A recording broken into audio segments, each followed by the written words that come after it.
10 मार्च 2022 रूस यूक्रेन जंग शुरू हुए पूरे एक महीने भी नहीं हुए थे कि तुर्की ने जंग रोकने के लिए एक पीस प्लान पेश किया। उस दिन इस्तांबुल में रूस, यूक्रेन और तुर्की के विदेश मंत्रियों की मुलाकात भी हुई। जंग खत्म होने पर चर्चा की गई। फिर 29 और 30 मार्च को दूसरे चरण की मीटिंग भी हुई। लेकिन ब्रिटेन के तब के प्रधानमंत्री बोरिस जॉनसन ने जेलेंस्की से कह दिया कि आप इस डील पर दस्तखत मत कीजिए, हम आपको लड़ने के लिए हथियार देंगे, पैसा देंगे, आप चिंता मत कीजिए। जॉनसन ये सब अपने मन से नहीं कह रहे थे, उन्हें ऐसा करने के लिए यूएस ने कहा था। तब अमेरिका के राष्ट्रपति होते थे जो बाइडेन, डेमोक्रेट्स की सरकार थी। जेलेंस्की ने सोचा कि जब दुनिया के सबसे ताकतवर देश ही मेरे साथ हैं तो डरना क्यों, इसलिए उन्होंने इस डील को ठुकरा दिया। कट टू नवंबर 2025, अभी का वक्त। अमेरिका के राष्ट्रपति डोनाल्ड ट्रंप यूक्रेन में शांति के लिए एक प्लान पेश करते हैं जिसमें यूक्रेन के टुकड़े होने तय माने जा रहे हैं। ट्रंप ने साफ कहा है कि क्रिमिया, दोनेत्स्क और लुहांस्क की जमीन रूस को दी जाएगी। इतना ही नहीं, सिक्योरिटी गारंटी के बदले यूक्रेन को भी पैसे चुकाने पड़ेंगे, अपनी सेना को सीमित करना होगा। अगर ये सब नहीं माना तो जो मदद मिल रही है वो भी बंद हो जाएगी। इसलिए ट्रंप के 28 पॉइंट के पीस प्लान के आने के बाद तुर्की का पीस प्लान अब याद किया जा रहा है कि तभी दस्तखत कर देते तो क्या पता ठीक रहता। इसको मानने से तो यूक्रेन ने मना कर दिया था। उस समय यूक्रेन का उतना नुकसान नहीं हुआ था जितना 3 साल 9 महीने की जंग में अब हो गया। उस समय यूक्रेन ने उतनी ज़मीन नहीं गंवाई थी जितनी आज वो गंवा चुका। ऊपर से अमेरिका के वादे भी पूरी तरह अब बदल गए हैं। ट्रंप के शांति प्रस्ताव के बाद अमेरिका में भी राजनीति तेज हो गई है। डेमोक्रेट्स इस प्रस्ताव को बकवास बता रहे हैं। उनका मानना है कि हम इस पीस प्लान के जरिए यूक्रेन को खाई में धकेल रहे हैं। कुछ पश्चिमी देशों का मानना है कि अगर ट्रंप वाला प्रस्ताव मान लिया जाता है तो रूस को अपनी ताकत बढ़ाने का मौका मिल जाएगा और इस बात की बहुत आशंका है कि वो कुछ समय बाद यूक्रेन पर फिर हमला करे, अल्टीमेटली यूरोप तक पहुंचे। एक नेटो मेंबर ने तो यहां तक कह दिया है, जर्मनी ने, कि पुतिन अब यूक्रेन तक नहीं रुकेंगे, 2029 तक नेटो पर हमला करेंगे। जर्मनी की बात हम कर रहे हैं, सबसे ताकतवर मुल्क है ये यूरोप का। उसके विदेश मंत्रालय ने बयान जारी किया है कि जर्मन इंटेलिजेंस सर्विस ने इस हमले की प्लानिंग की चेतावनी दे दी है।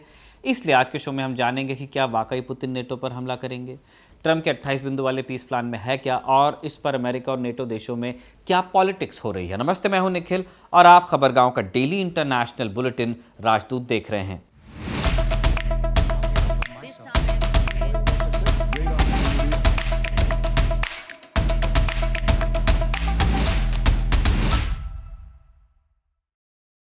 17 अगस्त 2025 की ये तस्वीर है। इसमें यूरोपीय देशों के नेता व्हाइट हाउस में बैठे हुए हैं।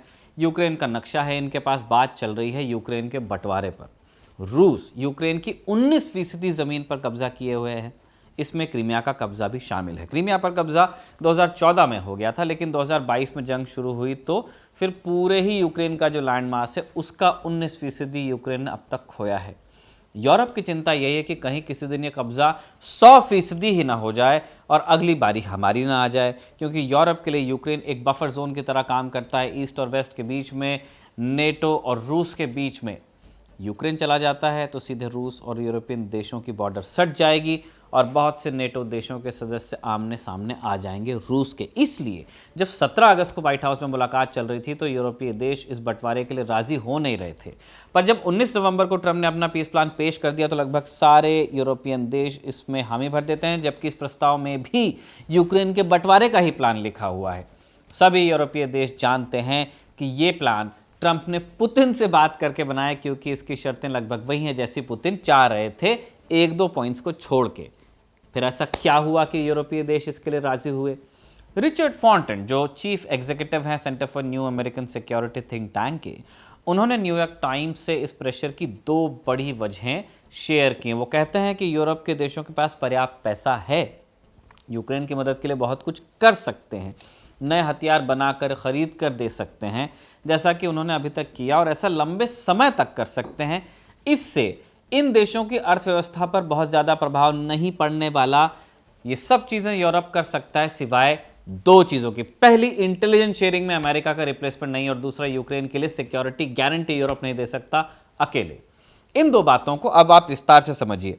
अमेरिका जंग की शुरुआत से ही यूक्रेन को इंटेलिजेंस देता आया है, रूस के ट्रूप मूवमेंट्स, लॉजिस्टिकल रूट्स की जानकारी देता आया है। माने रूस की फौज कहाँ पे है, उसके जनरल कहाँ है, कहाँ से उनका रसद आ रहा है, उनको एक्यूरेटली टारगेट करने के लिए जो जानकारी चाहिए वो यूएस से आती है।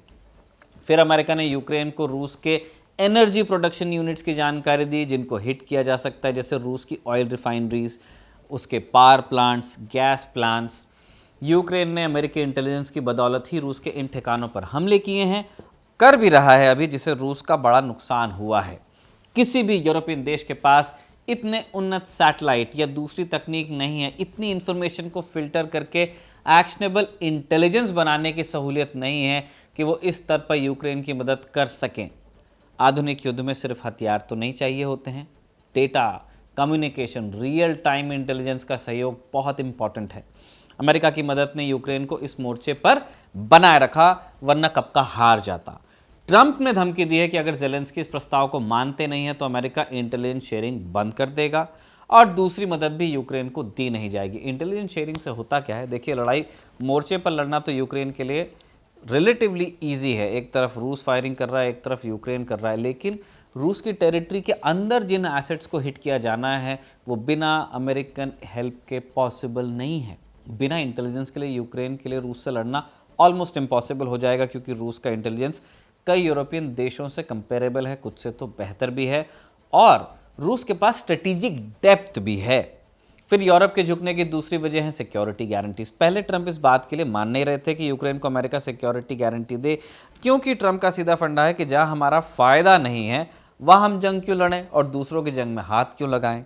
लेकिन खबर है कि फ्रांस के राष्ट्रपति इमानुएल मैक्रों और जर्मन चांसलर फ्रेडरिक मेर्ज के अनुरोध पर ट्रंप ने हामी भर दी है, और ये बात ट्रंप के 28 सूत्री प्लान में लिखी भी है। इस बात में कोई शक नहीं कि बिना अमेरिका की सिक्योरिटी गारंटी के रूस रुकेगा नहीं। इसलिए ट्रंप ने अपने प्लान में साफ लिखा है कि सीज फायर के बाद अगर रूस यूक्रेन पर हमला करता है तो अमेरिका और उसके सहयोगी देश मिलकर रूस पर हमला करेंगे।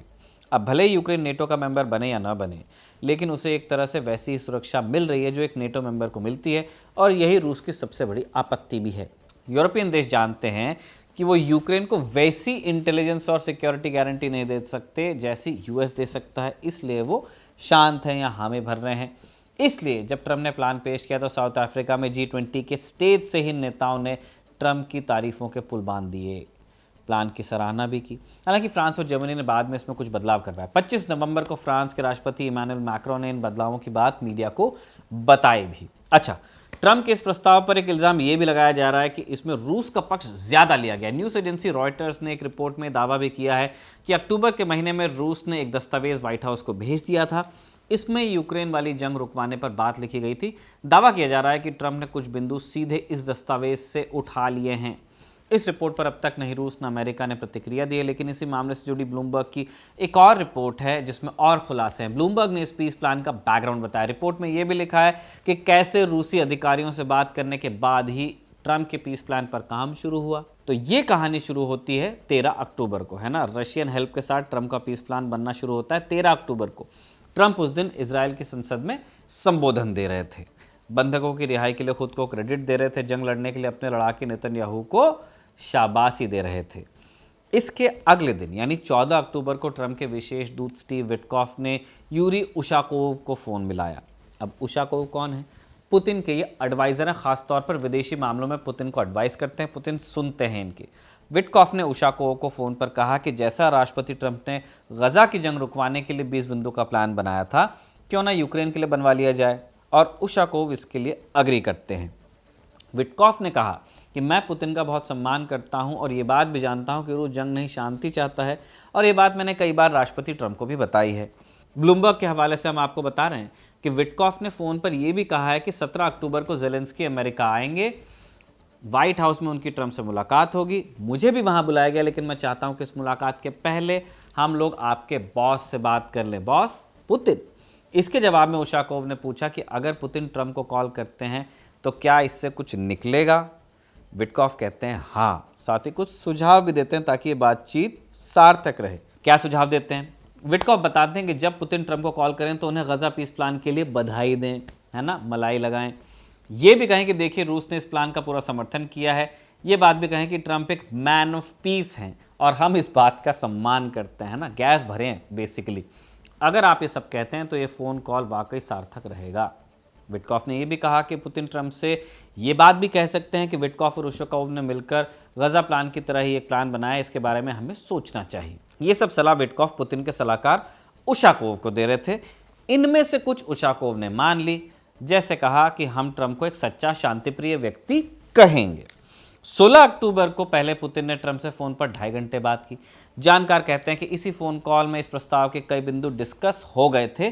फिर इस फोन कॉल के बाद ट्रंप ने बयान भी दिया था कि मुझे अभी अभी पुतिन का फोन आया और उन्होंने मुझे गजा की जंग रुकवाने के लिए बधाई दी, है ना, यानी कि डॉट्स कनेक्ट हो रहे हैं। हम विटकॉफ और उशाकोव के फोन कॉल की बात कर रहे थे। इस कॉल में विटकॉफ ने यह भी कहा कि शांति समझौता मुमकिन है, हो सकता है कि दोनेत्स्क और शायद कहीं कहीं जमीन की अदला बदली हो जाए, लेकिन मैं कह रहा हूं कि इस तरह की बातें करने के बजाय आइए ज्यादा उम्मीद भरी बातें करें, क्योंकि मुझे लगता है कि हम एक समझौते तक पहुंच रहे हैं। इस फोन कॉल के 3 दिन बाद ट्रंप और जेलेंस्की की मीटिंग होती है और फिर पीस प्लान के लिए शर्त तय होती है, जिसकी घोषणा हुई 19 नवंबर को। इसमें क्या है?